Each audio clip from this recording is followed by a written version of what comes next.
It's a crazy concept to think that I have someone else's lungs in me, and that I'm literally breathing, singing, creating, going through my life with another person's organ. When I was in the ICU, I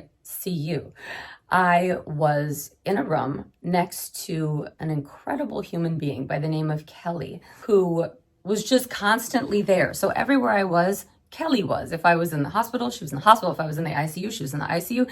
We just had the same trajectory. And we were both on ECMO, life support.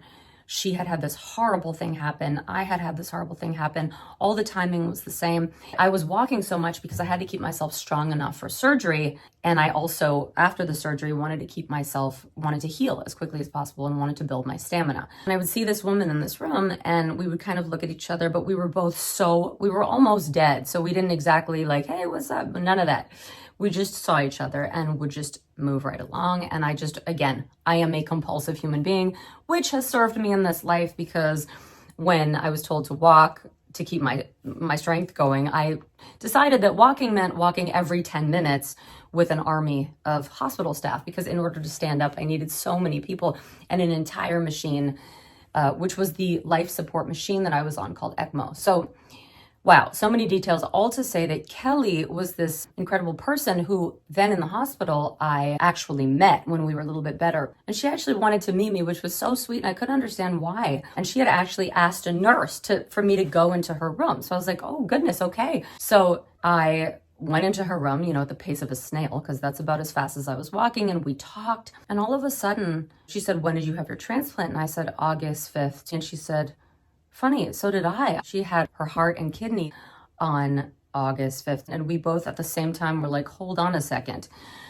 So we then just gave each other obviously the biggest hug in the world, thinking that our donor was the same person. And the reason I thought it was a man for 3 years is because Kelly's donor was a man. When nobody's sure about any of this. So then I thought, okay, well, mine's a man, because it's too weird that this person is receiving organs on the same exact day, at the same time. We're both in surgery at the same time. We come out of surgery. So many people are waiting for an organ. So many more than I even knew, which is of course why all of this has become so important to me when it comes to bringing awareness to the importance of organ donation, because it literally, when I say it saved lives, it's very personal.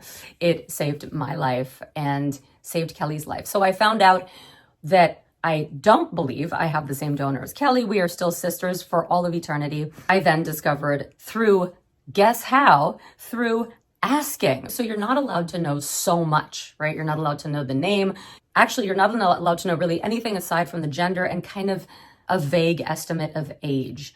My donor is early 40s. That's what I was told. I still don't know where the lungs come from, and I don't know the donor family. I reached out, but I have not yet heard back. And it's completely understandable, because this family has lost this person. If there even is a family, it's crazy. The things I've invented in my head about this mysterious person, but I do have to say that the mystery of who this incredible human being is, who gave me my life back, like so incredibly unbelievable and then so tragic, like somebody had to die for me to be alive. The whole thing is absolutely miraculous. I feel like I live with this person and I love this person. So I've written an entire album dedicated to my donor. The song Human is sort of the main song on the album. I would say the album is called Human, so that would explain that one. This song will also be used for another project we're working on, but I didn't want to wait. One of the lessons I learned on my deathbed, don't wait.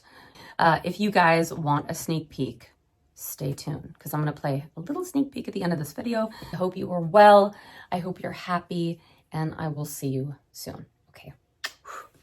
It's like a shark that pops up as I'm talking, and it's my doggy's ear, obviously. There's more to love when loving you. It's more than me, it's me and you. You made me feel human, whatever that means. I couldn't find my breath until you found me. I was so broken, you tore my chest open and stitched me together again.